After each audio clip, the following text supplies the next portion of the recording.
இந்த பதிவு சிம்ம லக்னத்திற்கு சனியினுடைய சார மாற்றம் குறித்து கிட்டத்தட்ட அக்டோபர் 9ஆம் தேதி வரைக்கும் இருக்கு.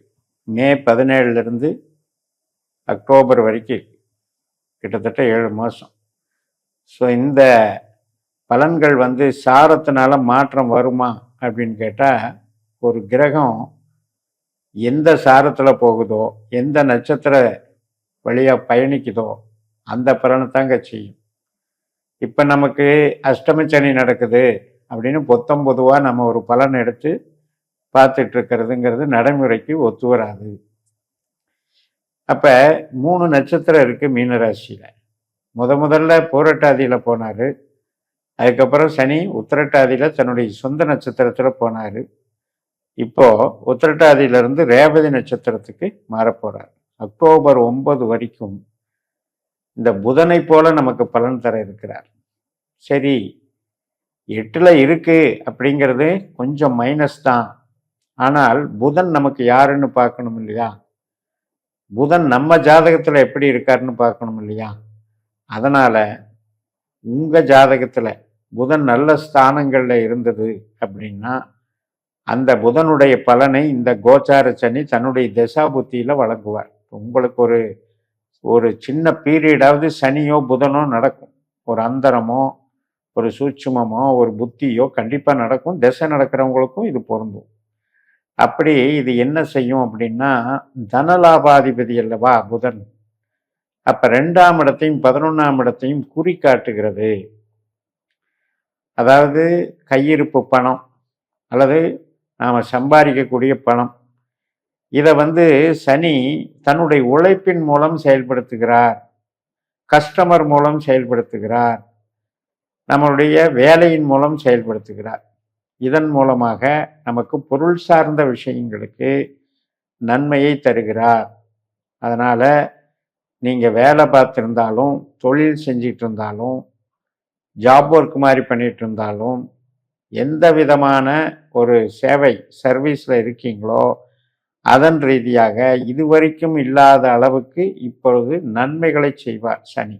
அதனால் அட்டம சனி அது நம்மளை நஷ்டப்படுத்திடும் நினைக்கவே வேண்டியதில்லை. பணம், உத்தியோகம், தொழில், பொருளாதாரம் வளர்ச்சி உண்டு கண்டிப்பாக. அப்போ இதை நம்ம ஜனன ஜாதகத்தில் இதே ரேவதி நட்சத்திரத்தில் சனி போகக்கூடிய ரேவதி நட்சத்திரத்தில் பல கிரகங்கள் இருக்கலாம். ஒவ்வொருத்தருக்கும் ஒவ்வொரு மாதிரி இருக்கலாம்.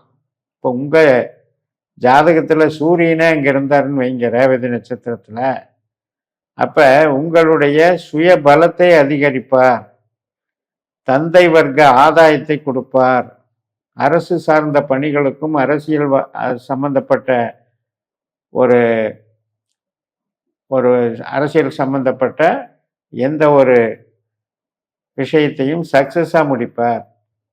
அப்போ நம்ம என்ன நினைப்போம், இந்த புதனுடைய சாரத்தில் இருக்கிறதுனால அந்த சூரியன் இந்த கோச்சார சனியினுடைய ஆதிக்கத்தை பெறுகிறார். இப்போ நம்மளுக்கு சனி திசையோ புத்தியோ அந்தரமோ நடக்குதுன்னா சூரியனுடைய பலன் நமக்கு கிடைக்குது. நமக்கு லக்னாதிபதி சூரியன். அதனால் நம்ம முடிவுகளை எல்லாம் நம்ம ஸ்திரமாக செயல்படுத்துவோம். நம்மளுடைய ஆதிக்க பலம் பெருகும், ஆளுமை திறன் அதிகரிக்கும். இதே நமக்கு செவ்வாய் கிரகம் இருந்ததுன்னு வைங்க, ரேவதியில் புதன் நட்சத்திரத்தில் செவ்வாய் கிரகம் இருந்தது அப்படின்னா சில இடமாற்றங்கள், பூர்வீக சம்பந்தப்பட்டதிலிருந்து விலகுதல்,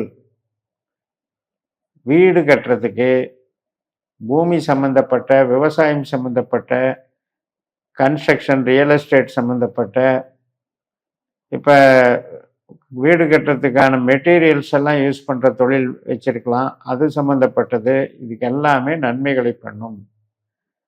சகோதர வழி அமைப்பிலையும் கூட உங்களுக்கு சகோதரனால நமக்கு ஒரு பெனிஃபிட்டை கொடுக்கும். உங்களுக்கு சனி திசையோ புத்தியோ அந்தரமோ இருந்தால் அது நடக்கும்.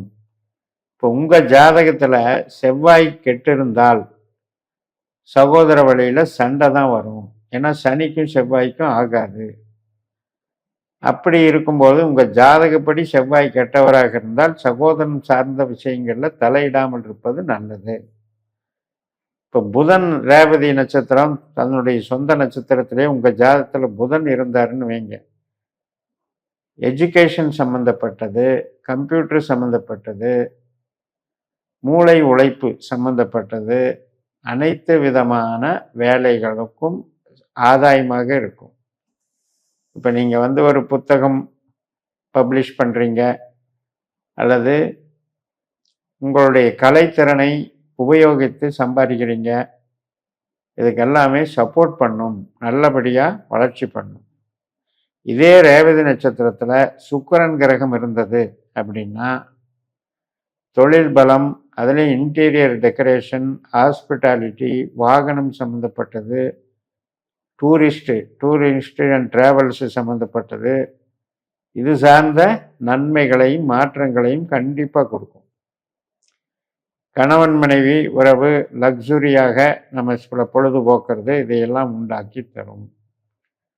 அப்போ செலவு இருக்குது 8ஆம் இடம் அப்படின்னா அந்த செலவு நல்ல செலவா அப்படின்றது தான் இதையெல்லாம் குறிக்கிறது. இப்போ குரு கிரகம் அதே ரேவதி நட்சத்திரத்தில் இருந்ததுன்னு வைங்க, சட்டத்துறை சம்மந்தப்பட்ட வழக்குகள் சம்மந்தப்பட்டது, இன்சூரன்ஸ் சம்மந்தப்பட்டது, ஃபைனான்ஸ் சம்மந்தப்பட்டது, குழந்தைகள் சம்மந்தப்பட்டது, இதுக்கு எல்லாமே சப்போர்ட்டிவாக இருக்கும், நல்லா இருக்கும். குழந்தைகளுடைய வளர்ச்சிகள் அது திருப்திகரமாக இருக்கும். இப்போ அதே சனி இருந்ததுன்னு வைங்க ரேவதி நட்சத்திரத்தில், சனி நம்ம ஜாதகத்தில் இருக்கிற நட்சத்திரத்திலேயே கோச்சார சனி போகிறாரு அப்படின்னா சனி நம்ம ஜாதகத்தில் 4, 8, 12 ஆதிக்கம் பெற்றிருந்தாலும் அவர் சொந்த நட்சத்திரத்தினுடைய நம்ம ஜாதகத்தில் எங்கே இருக்காருன்னு பார்க்கணும் இல்லையா, அந்த பலம் பெற்றிருந்தால் அவர் நன்மையைத்தான் செய்வார். இப்போ 8ஆம் இடத்து சனியின் மேலேயே 8ஆம் இடத்து கோச்சார சனியும் இருந்தால் என்ன அப்படின்னா உழைப்பு இருக்குது, ஆனால் உயிர் பற்றான விஷயத்துக்கு ஆரோக்கியத்திற்கும் உறவுகளுக்கும் அவ்வளவு சரி இருக்காது. அதை கொஞ்சம் கண்காணிச்சுக்கணும்.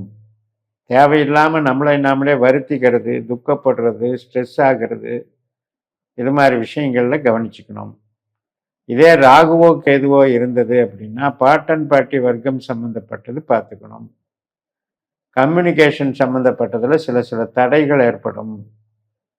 இப்போ நம்ம ஒரு மெசேஜ் பண்ணுறோம், ஒருத்தருக்கு ஒருத்தர் கம்யூனிகேட் பண்ணிக்கிறதுல வரக்கூடிய ஒரு அவமானங்கள்னு எடுத்துக்கலாம். ஸோ அதனால் இது கிரகத்தினுடைய தன்மையை வாங்கி சனி கொடுக்கக்கூடியது.